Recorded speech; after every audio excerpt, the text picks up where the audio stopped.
Bien, messieurs, Boker Tov. Boker Tov, après une belle prière à Dora Géoula, et il fait chaud. Il fait très chaud. Je sais pas, moi, je sens... Une vague de chaleur, on dirait. Une vague de chaleur, c'est pas normal.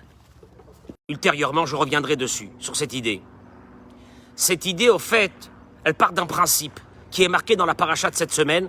Le thème, c'est pas la paracha, mais vous allez voir le message divin. Vous savez que la Torah nous parle d'un juif qui malheureusement a volé et on l'a attrapé. À l'époque, il n'y avait pas de prison.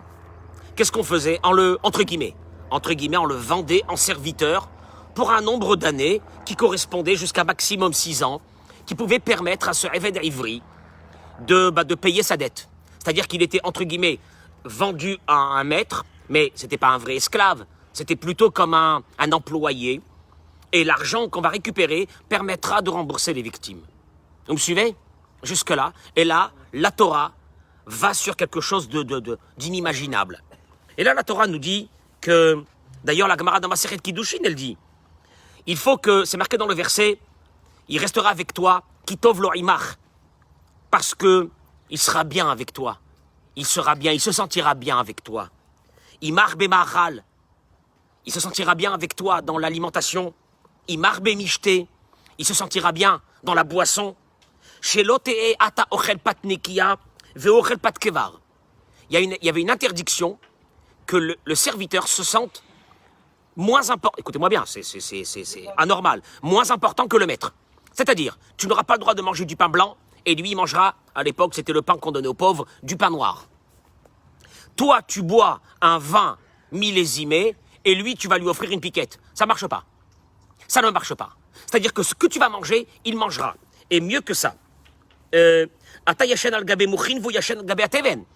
Toi, tu dormiras dans un matelas et lui dormira sur de la paille. Interdiction totale. Oui, mais alors si j'ai qu'un matelas et j'ai que de la paille, eh bien le maître dormira dans la paille et ce serviteur, entre guillemets, dormira dans le matelas. La Gemara continue. Tu as qu'un morceau de viande? Eh bien lui il mangera le morceau de viande et toi tu ne le mangeras pas. Oui, mais alors... Mais voilà, le Talmud conclut... Eh bien regardez... voilà, le Talmud conclut que tout celui qui a acheté un serviteur, au fait, il s'est acheté un maître. C'est fabuleux, c'est quoi cette histoire? Qu'est-ce que c'est? Moi, j'ai besoin d'avoir des problèmes chez moi à la maison. Je vais aller m'acheter un truc, un serviteur. En plus, comme tu dis, c'est un voleur. Il a volé. Il est en train de rembourser sa dette à la société. C'est à moi de... Et... le Maharam Shif explique et dit, dans toute la Torah entière, on n'a jamais vu que tu passais en second plan. Chayecha hakodmim. Il y a une mitzvah dans la Torah que ta vie, elle passe avant. Qu'est-ce que ça veut dire ça? J'ai un morceau de viande. C'est moi qui le mange d'abord avant que quelqu'un d'autre le mange. Moi, je dois passer avant. Ma santé, elle doit passer avant, etc. Qu'est-ce que ça veut dire ça? Autre chose. La Gemara dans Masechet Kiddushin Daf Tet Vav ramène que le Eved Ivri, ce serviteur-là, ne travaillera pas la nuit. Hein? Qu'est-ce que ça veut dire travailler pas la nuit? Parce que c'est marqué Kitov lo imach. Il doit être bien avec toi. Qu'est-ce que ça veut dire avec toi? Imach beshena.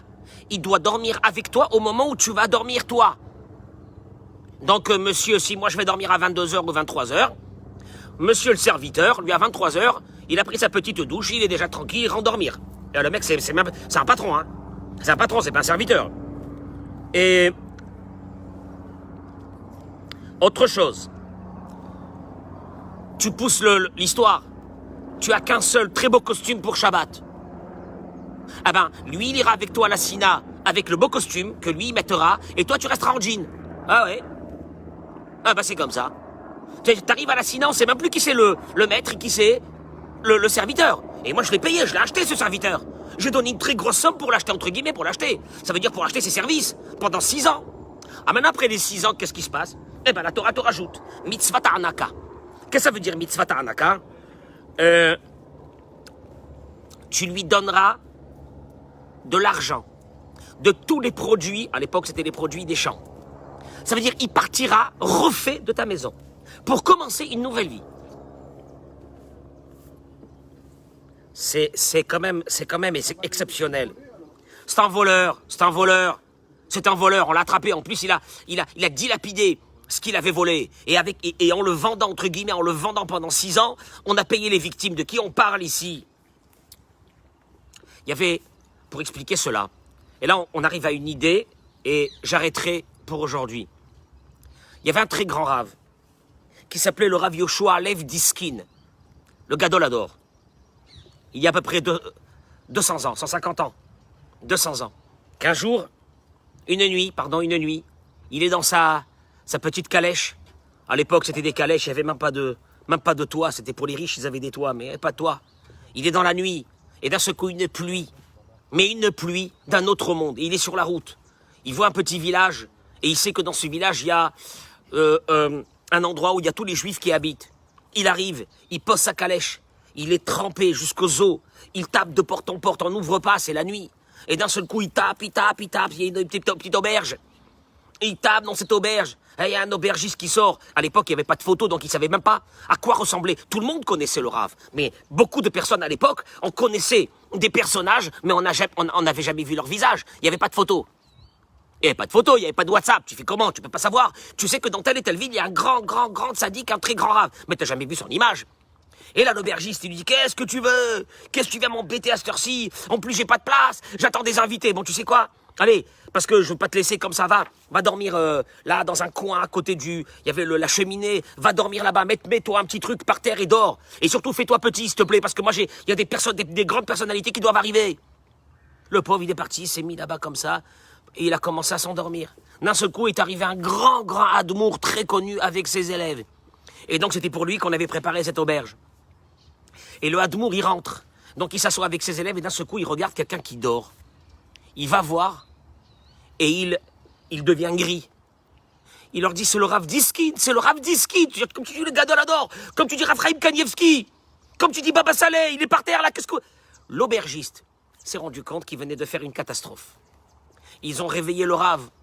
Ils ont tous demandé pardon, mais l'aubergiste s'est mis par terre, il s'est mis à pleurer. Il lui a dit, Rabbeinu, s'il te plaît, je t'en prie, je ne savais pas qui tu étais. S'il te plaît, pardonne-moi. Il lui a dit, je te pardonne qu'à une condition, je te pardonnerai. Il lui a dit, c'est quoi la condition? C'est que je te demande que dans quelques semaines, tu viennes chez moi dans ma ville, qu'à passer 4 jours. Et il est venu passer 4 jours après chez lui. Il lui a dit, ok, bien sûr qu'il est venu. Et il lui a dit, pendant les 4 jours, tu ne fais rien. Et il a dit à toute sa maison, personne ne s'occupe de ce monsieur, que moi. Et pendant 4 jours, il va le servir. Il va lui donner à manger. Il va s'asseoir avec lui. Il va lui arranger son lit. Il va... Le Gadolador. Le Gadolador qui fait ça. C'est un truc de fou. Et personne n'a compris pourquoi. Et il leur a dit une chose. Vous voulez faire passer un message? Il ne faut jamais parler pour faire passer un message. Il faut faire. Je voulais lui montrer comment est-ce qu'on reçoit même quelqu'un de simple. Moi qui ai le Gadolador, comment je m'occupe de lui? Si lui voit ça maintenant, que pendant 4 jours, comment je me suis occupé de lui, lui comprendra que quoi? Que n'importe quelle petite gens qui rentrera chez lui à sa maison, à quel point qu'il faut le recevoir et à quel point qu'il faut lui donner. On apprend ici une base, et cette base, elle est fondamentale. Quand on veut éduquer, quand on veut apprendre une valeur à quelqu'un d'autre,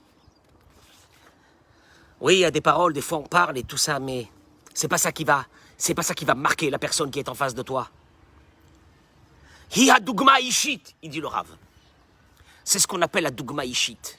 Dugma ishit qui veut dire, voilà, ton exemple personnel. Il n'y a que ton exemple personnel qui va faire le vrai travail. Avec tes enfants, c'est l'exemple personnel. Avec ta femme, c'est l'exemple personnel. Il n'y a pas. Moi, je vous le dis à tous ceux qui sont jeunes et qui ont des enfants, ne vous cassez pas la tête, il n'y a pas de parole. La parole ne marche pas, se raviver. Et alors, la Torah est venue te dire une chose. Ce serviteur, c'est un ben Israël. Nous, c'est pas de le mettre en prison. Parce qu'un voleur, c'est un voleur, c'est un voyou, c'est un voyou. Non, c'est pas de le mettre en prison. Nous, ce qu'on veut, c'est le réhabiliter. Tu sais comment tu vas le réhabiliter? C'est pas en le mettant dans une prison et en écoutant les matons dans la prison dire « Ouais, vous êtes des voleurs, la prochaine fois, si vous... » ou le juge. Parce que t'as volé, tu vas en prison. Ça ne sert à rien. C'est pas comme ça que tu réhabilites quelqu'un. Tu sais comment tu réhabilites quelqu'un? En le servant. Il va être vendu. C'est de la folie. Il va être vendu. il va être accueilli par qui? Qui peut acheter? Qui peut, Simon, acheter un serviteur et le servir pendant 6 ans? Moi, je l'ai acheté, je l'ai payé, mais combien que je l'ai payé? Une fortune. Et maintenant, quoi, je le sers? Je le sers, le mec, il y a du vin, c'est pour lui. Il y a un plat, il restait pas, le soir, il restait pas, il y a un seul plat, c'est lui qui mange. C'est moi, je mange pas. Qui c'est qui peut acheter ça? Qu'un sadi qui peut acheter ça? Mais en fait, il n'a pas acheté pour se servir de lui. La preuve, c'est qu'on va le gâter plus que ce qui va nous servir, lui. Mais tu sais ce qui va se passer? Il va être réhabilité. Tu sais comment il va être réhabilité? Tu lui donnes l'honneur. Tu lui montres l'exemple. Tu lui dis, regarde-toi, voyou que tu es. Je te sers, je te donne. Je m'occupe de toi que le soir tu as où dormir. Je m'occupe de toi. Mais c'est normal qu'après 6 ans, la suite de la paracha va être qu'il va dire, j'ai pas envie de partir. Ah, bien sûr qu'il n'a pas envie de partir, tu m'étonnes. Ariel, t'as envie de partir? Mais il n'a pas envie de partir. Il a envie de rester. Mais là, il va se passer quelque chose d'extraordinaire. C'est une réhabilitation, pas par la parole. C'est une réhabilitation par l'exemple.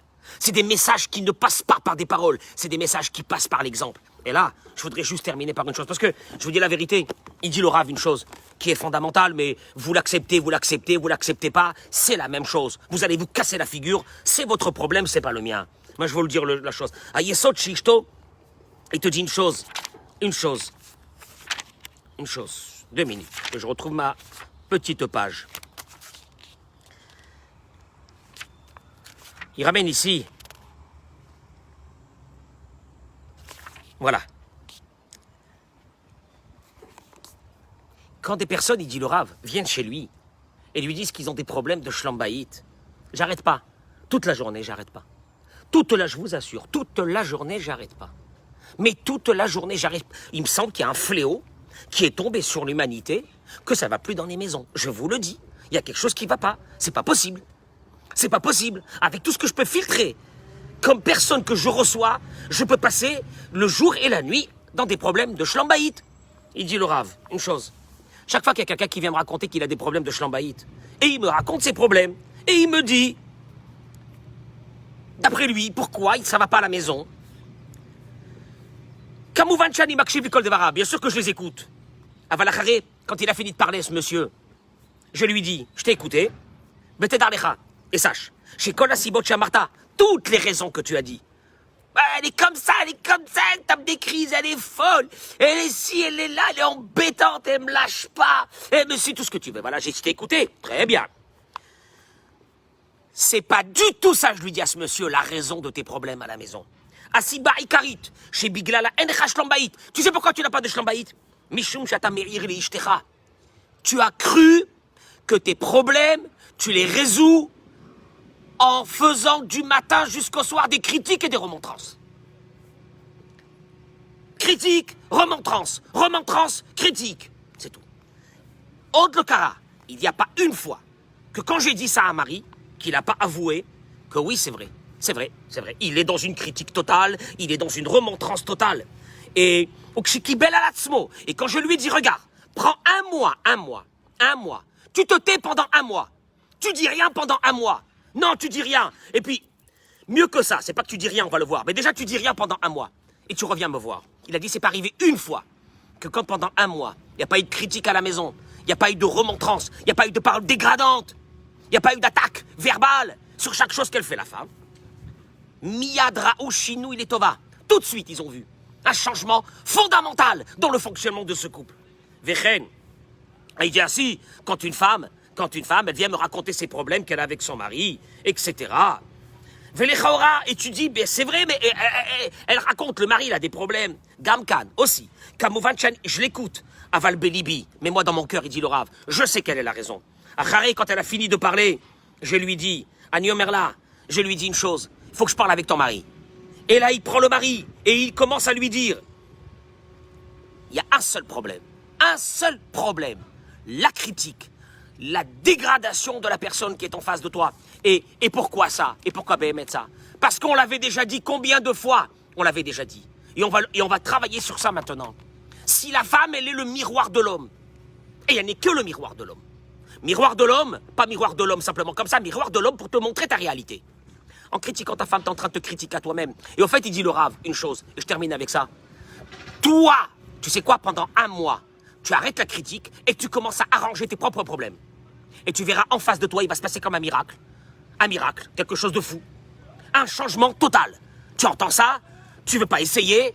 Tu veux pas essayer que pendant un mois, tu deviens un ben Adam? Et tu vas voir ce qui va se passer en face de toi? Mais tu changes complètement pendant un mois. Pendant un mois. Des belles paroles, pendant un mois, le kavod, le respect à la personne qui est en face de toi, même si tu es énervé, même si ça va pas. Mais essaye déjà de faire ça et tu vas voir ce qui va se passer. Ah, ce que tu disais sur ta femme, elle est comme ça, elle est nerveuse, elle est ci, elle est là, elle est machin. Au fait, c'est tes problèmes à toi. C'est tes problèmes, mais on va le revoir parce qu'on a déjà parlé de ça. Mais je vais reparler de ça parce que le plus grand problème, il passe par là. À partir du moment où dans un couple, l'exemplarité donne de l'exemple. À la place de critiquer, donne de l'exemple. Et tu verras que ça va émaner sur tous ceux qui sont autour de toi. Mais surtout, et ça c'est fondamental, la femme, c'est le miroir de l'homme. T'es pas content d'elle, au fait c'est Dieu qui n'est pas content de toi. Et si Dieu n'est pas content de toi, tu verras tous tes problèmes sur ta femme. Mais bien sûr que toi, t'as des difficultés à voir que c'est tes problèmes. Tu te dis, c'est bizarre ce qu'il dit. C'est pas vrai, moi je pense pas que j'ai ces problèmes-là. Ah, moi non, mais pas du tout. Si tu as la émouna shelema, que la femme qui est en face de toi, c'est la moitié de ton âme. C'est la moitié de ton âme qui s'est séparée. Et tu l'as retrouvée.